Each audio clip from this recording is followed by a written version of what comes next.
Yun guys, nandito na kami sa kay Nanay Prissy. So yan ang tinitirhan niya at saka dito siya ililipat. Yan. Dito po siya ililipat para hindi na siya mabasa doon. Kasi yung area niya, bar down na talaga. Ayan po yung area niya. Bar down na. So kapag nagtaas yung tubig, maabutan siya. So yan yung grupo ng Tagaligtas Riders Philippines Incorporation, Palawan Chapter. Ayan.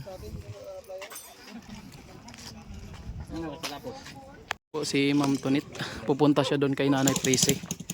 Si Ma'am Tunit po ay BHW, Barangay Health Worker. So siya po ang nakaano talaga sa mga tulad ni Nanay Prissy. Ayan.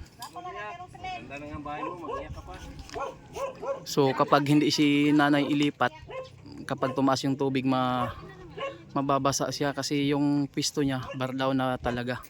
So dito siya ililipat kahit papaano hindi siya mababasa dito. Tapos nilagyan na rin natin ng CR sa ilalim.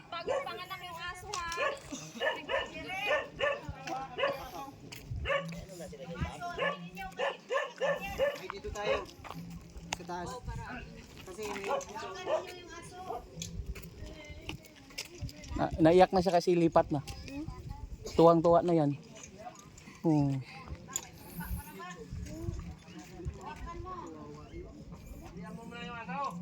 Diyan mga gat, diyan. Ako dyan nakaraan, kunti lang. Ay, ikaw hindi kinagat ay kung sila. hindi lang nakakat sa'yo. Kunti lang. Binawasan ka lang ng kalahating kilo, nagalit ka na. Nandito namin si Rubin eh. Ruby! Kaso si Hindi na nakakat ngayon. Ruben parang may strike naman. Ayan, ang kasama natin Tagaligtas Riders Philippines Incorporation, Palawan Chapter. Ayan si Nanay guys, binuhat na. Ayan. Kuya, ano nyo na lang din dyan. Isuwan nyo na dyan. Paps, paano nyo Paps?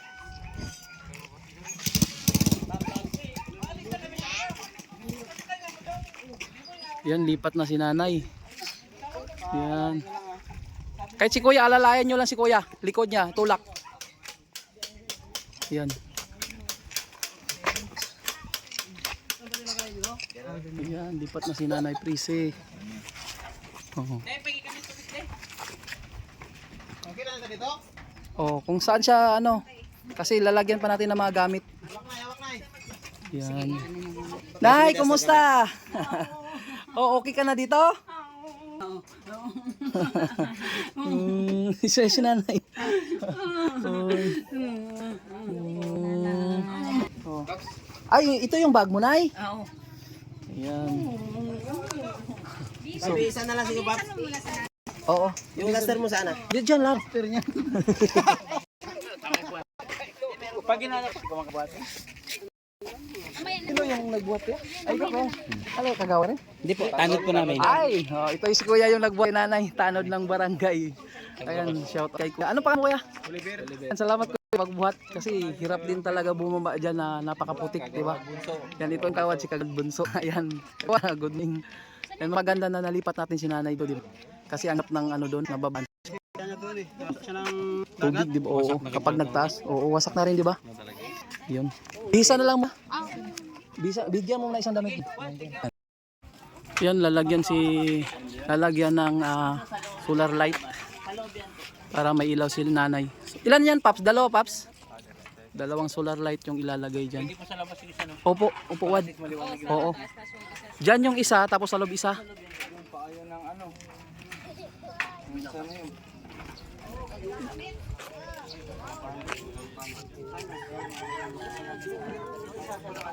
May paa pala yan.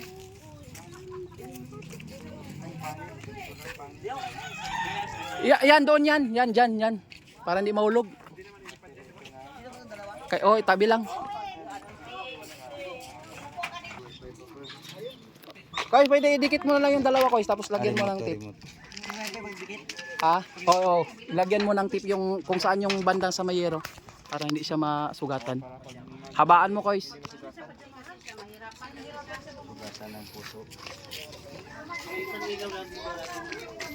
Ang ilaw dito lang yung isa. Dito yung isang ilaw. Tapos sabi yung isa.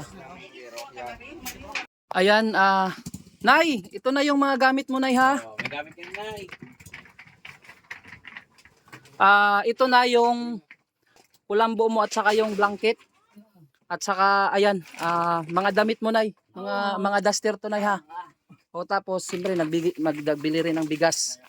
Ito, Nay, nagbili kami ng termos. Oo. Ayan, balik mo at saka lalagyan ng baso sa plato. So ito, may ulan ka dito. Ayan, planggana mo at saka kalunay. So yan.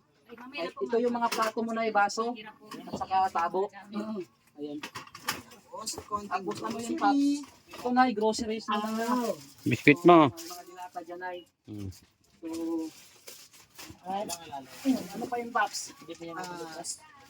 Ugadami mo na yung regalo na yan. Ayun na, mga sabon mo na. Tapos yung ano, tubig, may tubig na. May tubig na, may container na. Okay, dito na lang. Oh, Nay, kompleto, Nay. Ayan, Nay. Anong masasabi mo, Nay?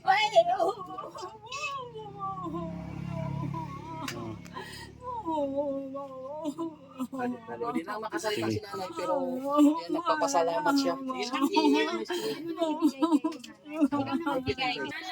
Ayan na, happy Mother's Day!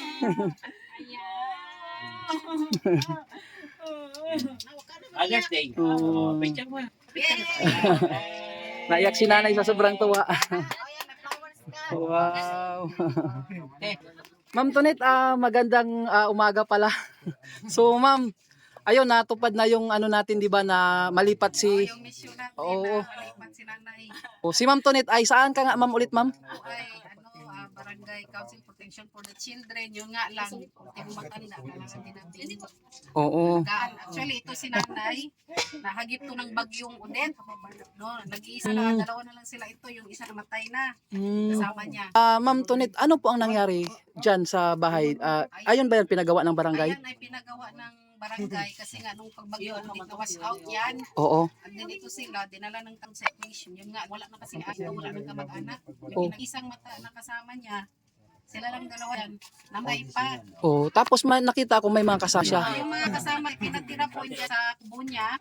Yung mga yung kubo niya nasira, hindi naman pinalagaan ng pinaka. Oo. Kaming bata. So, nung pag-visit kami, nagulat kami na gano'n lang kasi yung kubo. So, problema namin naman, paano naman siya gawaan ng panibagong kubo? Kasi ayun pong mga kahoy dyan is sa barangay din. Kaso nga, kawawa din naman yung isang pamilya na Kung sisirain. sisirain. Tapos wala din yung masilungan. Kaya ang nangyari, nagpagawa na lang ng panibago. Nagpagawa na lang ng panibago at salamat din sa inyo. Dahil nagkita-kita tayo. Oo. Gawa natin ng solusyon. No, malaking bagay din sa amin sa barangay na meron kagaya nyo rin. Kasi sa dami nangangailangan nga, hindi rin namin Opo. ma-accommodate lahat. So, nandyan kayo na tumutok. Oo. So, malaking bagay po ito at malaking tulong sa mga kagaya nito na mga matanda na wala na nga din talagang Kakayanan, kamag-anak. oo. Hindi na nga namin maluki. Ibig sabihin si Nanay Ma'am Tunit, wala talagang kamag-anak dito. Wala po. Nag-investigate na po kami. Wala ho talaga siyang anak.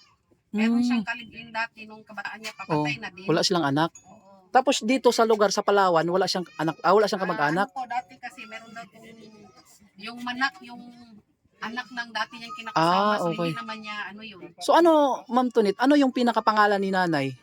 Nung napanood Call namin ninyo. siya nung pagbagyo, mayroon pa siyang ID kasi siguro nung malakas yung katawan niya nung hindi Oo. pa siya nakanda ganito. Oo. Presi, Sirano. Sirano. Oo.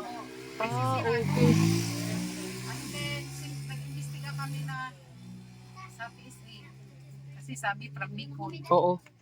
wala, tinawagan namin yung PNP Bicol, wala namang ganung, Wala siyang record. walang record sa PSA, wala ding record.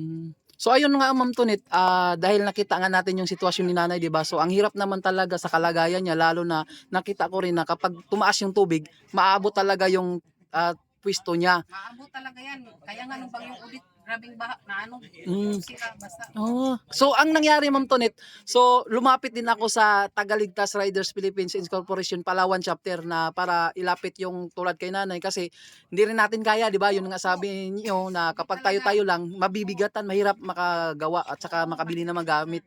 Paps, thank you din pala. Paps, ano yung masasabi mo sa ito sa ginawa natin para kay Nanay Prese? Yun nga, nagpapasalamat kami sa mga naging daan para makilala natin si Nanay Percy. Then, syempre, hindi rin natin ito mapoprovide kundi dahil sa mga sponsors natin. May mga sponsors din po tayo na pinagkukunan natin ng budget para meron tayong may provide sa pangangailangan ni Nanay. So, i-take ko na itong opportunity na pasalamatan. Oo, sige Paps. Actually, may listahan talaga. Sige, sige. Gusto kong magpasalamat sa Rikers, Kulandanum Handicrafts, Team Charity, Centris and TCC, Air Toda Transport, Cagayano Salon, Trailblazer Agency, Glaze Palawan Car Rental, Ford Palawan, Ma'am Ashley Osan Ordesta, Ma'am Amor Rubenson, sa biyahe ni Ramon. Then, salamat din kay Bisuino Vlog, kay Ramon Bisuino Vlog. O yun Paps, yun naman ang talagang ano namin, adikain natin, 'di ba? Ako bilang member din ng riders. So, 'di ba, kung may mga taong makita tayo na mas nangangailangan ng tulong, yun po talaga yung inuuna natin dahil lahat naman tayo, hindi naman tayo mayaman, 'di ba? Pero yun nga ang ano natin na kahit hindi tayo mayaman, kung nagtutulungan tayo, nag-aambagan, wala pong imposible talaga. So, salamat din talaga. Wad, ano yung masasabi mo kay Kagawad Bunso? Bila. Ayan, Kagawad Bunso Villa. Good morning po sa lahat. Kami po sa barangay bilang part po ng barangay council ay nagpapasalamat sa grupo niyo po sa pagbibigay po ng tulong kahit malayo po yung part po ng ibang barangay na nakita niyo po yung kalagayan po ni nanay na at least kahit papaano po na itawid po natin siya sa panibago niyang tahanan. At sa amin po ni Auntie Antoinette, ako yung nagpapasalamat kay Auntie Antoinette na sa tagal niya pong inalagaan si nanay na hindi po ako part ng barangay dati. Talagang hindi niya po iniwan si nanay. Oh, yun. At sa inyo po na ano po na ikikwento rin po sa akin ng mga taga dito po na tuwing ano po na naliligaw po kayo dito, nagbibigay daw po kayo ng pagkain kay nanay. Kami po Yes sa po. barangay nagpapasalamat din po na sa mga tulong niyo po nagbibigay.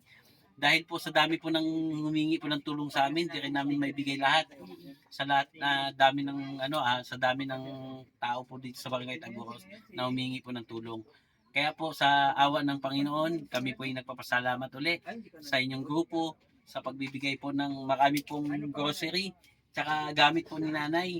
Kahit papaano po na dahil po Mother's Day po ngayon, nabigyan po natin siya ng kaligayahan po. Ayun. Kahit po sa haba po ng panahon na hindi niya po na ano po siya ng kanyang pamilya, na bigyan po natin siya ng araw po ng kaligayahan. At salamat po sa lahat po ng inyong grupo kung sino po man bumuo. Kami po ay nagpapasalamat na kahit paano po may tao pong ganun pa rin na tumutulong po sa mga mahihirap po. Yun lang po, marami po. Ayun, thank you Wad ha. Ay, hingin din po natin ang anong masasabi ng Rikers. Oo, dito ang advisor din ng Tagaligtas Riders Philippines Palawan chapter at saka i-share rin po ang anong nyo ma'am, may-ari ng Rikers. Ayan. Magandang umaga po sa inyong lahat. Kay Nanay Presi, kasi nakita ko lang siya doon sa mga post ni Pops. Akala ko okay na yung Pops. Tapos hindi ko akalain na naisend dito sa aming GC. So, syempre ako as a mom, tapos may anak, tapos syempre matanda na si Nanay Presi, tapos tapos marami pang sakit nararamdaman. Yung parang gusto ng aming grupo na maiparamdam sa'yo na habang nabubuhay ka pa po ay maranasan mo yung buhay na dapat mong maranasan dito sa lupa. Para po, pag dumating yung time na wala kang regret sa sarili mo. Ayan, binabati ka po namin ng Happy Mother's Day. Kaya po, kasi di ba po wala kayong anak. So, hindi namin alam kung may anak or kung malayo sa'yo. At least, kahit kami po ay maparamdam sa'yo yung bagay na ito na ma-celebrate mo na maging masaya ka po. Tapos po, sa in behalf doon sa aming mga kasama na sa labas kasi hindi tayo pwedeng magsama-sama dito sa loob kasi baka po maano yung inyong bagong bahay, hindi natin kakayanin. Ayan po, lahat po sila ay nag-effort para po matulungan po kayo kasi bukal naman po yun sa aming kalooban na matulungan po kayo kasi hindi man ganun karami po na lahat ng bagay ay maibigay namin sa inyo pero nandyan po kami lagi, pwede nyo kaming tawagin kahit anong oras na gusto po ninyo, kahit konti po yun, at least po nakatulong po kami sa iyo. Yan po. Ayun, thank you Ma'am Cecil ng Rikers. Ayan. Thank you. Pasalamatan ko na lahat, hindi ko na maisa-isa yung mga sponsors natin ha. Yung mga binigyan namin ng nagsolicit kami kasi sa kanila kasi alam naman namin na sila nagbibigay din kahit papaano ng konting tulong. Kaya pasalamatan ko talaga lahat ng mga sponsors o mga nagbigay para lang sa paglipat ni nanay yung mga gamit simula sa paggawa nito. At saka gusto kong pasalamatan yung nagbigay ng yero si Kagawad Sa amin pong dalawa. Gudang kay Ma'am Tunit at si Ma'am Gudang, di ba? Nagbigay din sila ng sawali. Oo. Oo, nakabigay din sila at saka Ito pinapalag na Gawad natin. bunso. oo. Oo.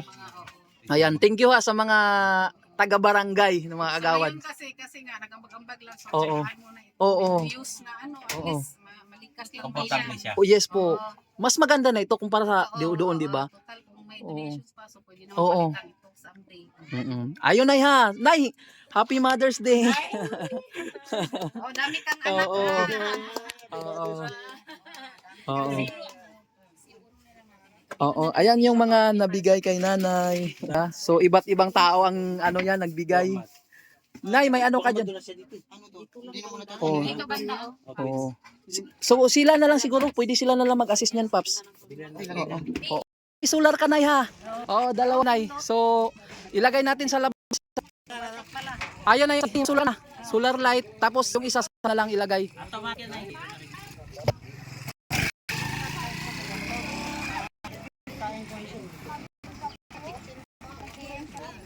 Ito yung remote ni nanay.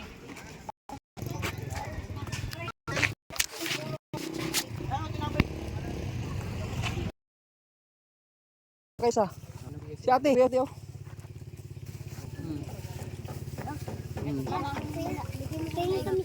Wala nga sticker. Sige ako na be, ako bibigay sa kanya. Sino, Paps? Sino? Yung nagpanoy. Yan o. Bye. Bigay ni Ma'am Ashley. Oo. Oh, dyan na lang yan sa loob ng box. Okay, thank you. So, Nay, hindi na kami magtagal, Nay. Ma'am Tonet, thank you ha. Thank you po sa Kay inyo. Kagawad. Oo, thank you. Ma'am Tonet, ikaw na bahala ah. Sige po, sige po. Naman ako mga backup, mga Oo. artist. Oo na kami. Sige po. Thank you. Salamat po. Bilong ko lang. Yan, bigay mo kay Nanay Bayong. Baka may lagyan mo. Mamalingki ka ba? Thank you po. Sige, thank you, Wad. Thank you. And uwi na kami.